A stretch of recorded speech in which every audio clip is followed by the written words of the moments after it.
All right, we got this 2012 Chevy Traverse in here. We got a C0045 left rear wheel speed sensor signal, or circuit fault, sorry.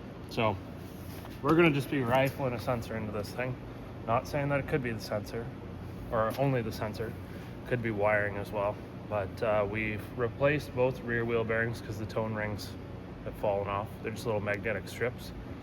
And now we've got those changed out. This is the last code that's remaining. So obviously there's something wrong with either the speed sensor itself or the wiring from the module, ABS module, to the sensor. So we're just gonna throw a sensor in it and see if the code goes away. So let's go get a wheel off and do that. Take this hubcap off.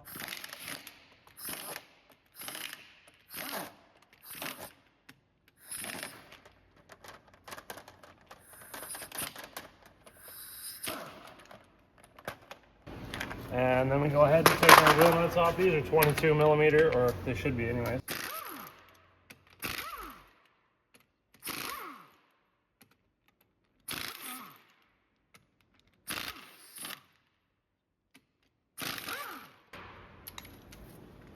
All right, and then once we get our wheel off here,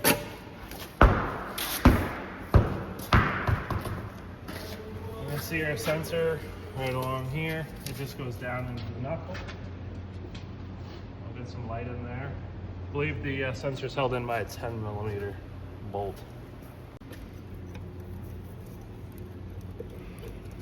Might have to get a ratcheting wrench in there.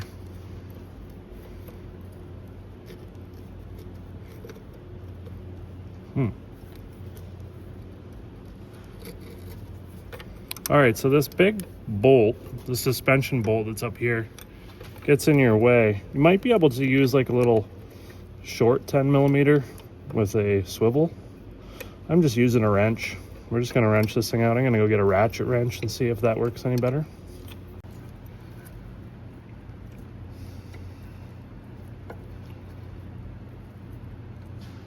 Yeah, this thing's so corroded in there.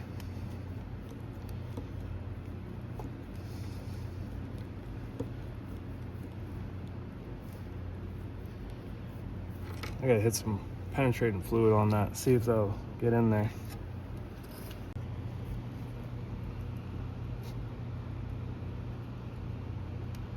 Is it moving at all? No. Of course not.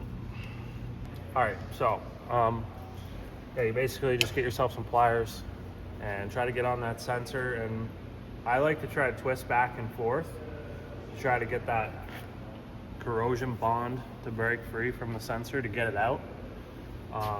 It's plastic, so you can't really heat it without melting it, but if you're changing out the sensor anyways, who cares? The only thing to watch out for is the magnet on the back of the wheel bearing. You don't want to damage that, because if you damage that, then you got to put a wheel bearing in it. So what you could do if it breaks off on you is use a drill bit and try to drill out a little bit of it. And you could also use like a hammer and a punch if you can get lined up without that suspension bolt being in the way, which looks like it's out of the road enough. You could probably get lined up on that and use hammer and a punch to drive the sensor through.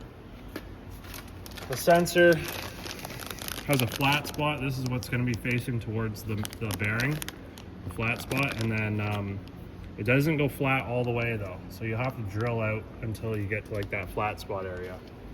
So really there's only like an inch or maybe less that passes through the knuckle. So this one's completely seized in here, and I'm just going to lift it up and show you the connector so you know how to take that apart, but it's pretty easy. And once you get the sensor out, you just undo all the little clips following along. They just attach to these arms, and once you unclip them, you undo the connector, and you just basically go back the other way. Stick the sensor in there, put the bolt in, tighten it down, run your wiring harness, plug the connector back in, and that's all there pretty much is to it. But I guess I'll lift this thing up and show you the connector. Location right here, and you can see this little tab that's located right in the center of the connector up there. You just basically push that down, and then this unclips. There's a little nub that sticks out there that arm catches on. And then all you're gonna do is just, when you go to put your new sensor in, Simple. You just line it up so that these tangs are facing the right way. It only goes together one way. And then you just push it together until you hear a click.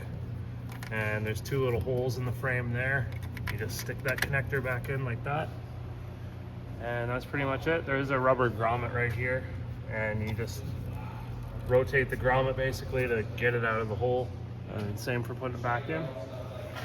That's pretty much it. So this is on a 2-wheel drive model, so there's no rear diff or anything like that in the way. Pretty sure it's identical for an all-wheel drive model.